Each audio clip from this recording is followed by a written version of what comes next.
हर करम अपना करेंगे, हर करम अपना करेंगे, ऐ वतन तेरे लिए दिल दिया है जान भी देंगे, ऐ वतन तेरे लिए दिल दिया है जान भी देंगे, ऐ वतन तेरे लिए।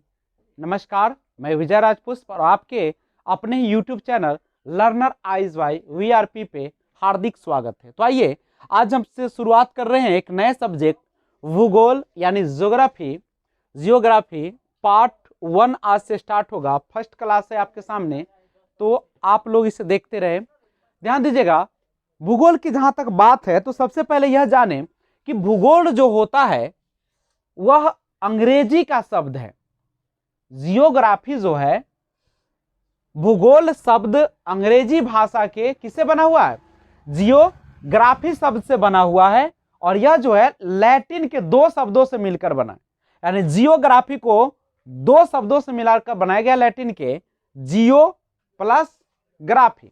जियो का मतलब होता है पृथ्वी, और ग्राफ माने ऐसे लिखना होता है, और ग्राफी का मतलब होता है वर्णन करना या व्याख्या करना। यानी पृथ्वी का वर्णन करना या व्याख्या करना ही सिंपल वे में कहे तो क्या है? भूगोल है, हमारी ज्योग्राफी है। यानी बोल सकते हैं कि डिस, या ऐसे बोल दीजिए, the study of earth is called geography. पृथ्वी का अध्ययन ही क्या कहलाता है? जियोग्राफी। अब यहां समझिएगा कि पृथ्वी, मान लीजिए कि यह है आपकी पृथ्वी, और उस पर मान लीजिए इस पर तो बहुत सारे क्या होंगे? जीव होंगे। जीव और प्राकृतिक पर्यावरण, प्राकृतिक पर्यावरण का मतलब क्या होता है? जो पेड़ पौधे सब हैं या जीव जंतु के पारस्परिक संबंधों का अध्ययन करने वाला विज्ञान ही क्या कहलाता है? भूगोल। यानी पृथ्वी और उस पर रहने वाले जीव और प्राकृतिक पर्यावरण दोनों का जो पारस्परिक संबंध है, पारस्परिक संबंध कहने का अर्थ क्या है? पारस्परिक का अर्थ होता है, जो मान लीजिए कि आप मनुष्य है, तो मनुष्य पेड़ पौधे से जुड़ा हुआ है? नहीं, हम लोग पेड़ पौधे लगाते तो हम लोग को ऑक्सीजन देता है, हम उसे कार्बन डाइऑक्साइड देते हैं, या वो हम लोग को पौधे से बहुत तरह के बीज देते हैं, सब्जी देते हैं, फल फूल देते हैं, और हम लोग उसको क्या करते हैं? हम लोग भी उसको सेवा करते हैं। यानी दोनों के सहयोग से यह चलता है, जिसे हम पारस्परिक संबंध कहते हैं। तो पृथ्वी और उस पर रहने वाले जीवों और प्राकृतिक पर्यावरण के पारस्परिक अध्ययन, संबंधों का अध्ययन करने वाला विज्ञान क्या कहलाता है? भूगोल कहलाता है। समझ में आ गया होगा? यह है हमारी पृथ्वी, और इस पर है बहुत सारे जीव और प्राकृतिक पर्यावरण सब है।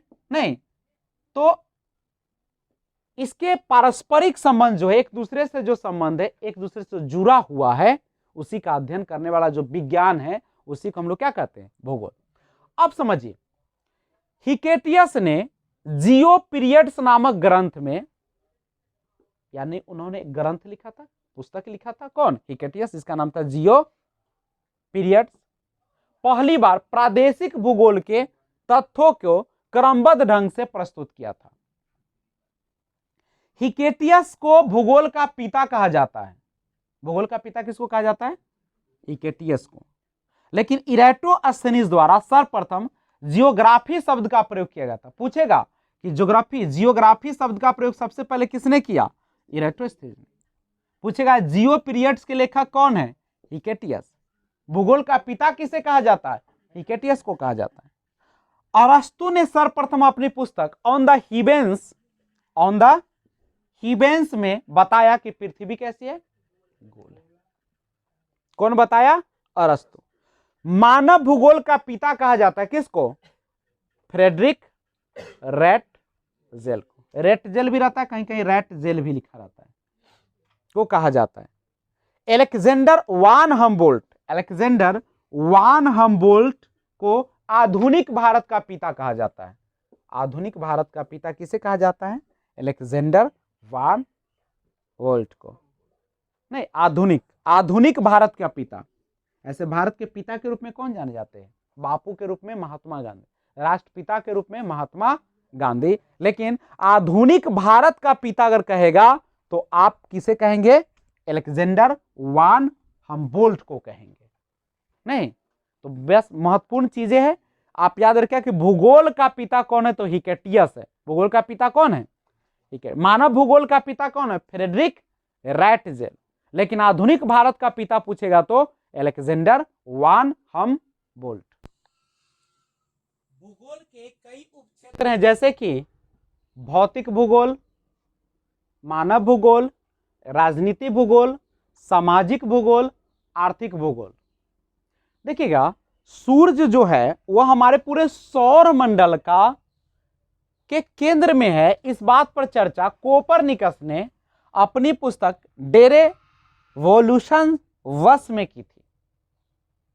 कोपरनिकस के सिद्धांत की पुष्टि दूरबीन के आविष्कारक गैलीलियो ने किया था। बताया था कि सूर्य कहां पे है? सौर मंडल के कहां पे है? केंद्र में है। भारतीय वैज्ञानिक आर्यभट्ट ने बताया कि पृथ्वी अपने अक्ष पर घूमती है। पृथ्वी अपने अक्ष पर भी घूमती है और सूर्य के चारों ओर भी चक्कर लगाती है। भूगोल के नामकरण एवं इस विषय को प्राथमिक स्तर पर व्यवस्थित स्वरूप प्रदान करने का श्रेय यूनान के निवासियों को जाता है। हिकेटियस ने अपनी पुस्तक जस पीरियोडस अर्थात पृथ्वी का वर्णन में सर्वप्रथम भौगोलिक तत्वों का क्रमबद्ध समावेश किया था। कुछ मुख्य बिंदु है, देखिएगा। भूगोल का जनक कहा जाता है हिकेटियस को। वर्तमान भूगोल का जनक अलेक्जेंडर वॉन हम्बोल्ट को कहा जाता है। और जियोग्राफिका शब्द का प्रथम प्रस्तावक इरेटोस्थेनीस था। तो आज बस इतना ही। प्रथम पार्ट था यह भूगोल का, बहुत जल्द आ रहा है पार्ट 2। तब तक आप लोग बने रहे, बार बार वीडियो देखिए, नोट्स बनाइए और लगातार स्टडी कीजिए। Practice makes a man perfect, इसलिए अभ्यास बहुत ही जरूरी है। तो मिलते हैं फिर नेक्स्ट वीडियो में। और जाते जाते आप लोग इस चैनल को सब्सक्राइब कर ले और घंटी के बटन को दबा दे। Thanks for watching, keep watching. जय हिंद, जय भारत, वंदे मातरम।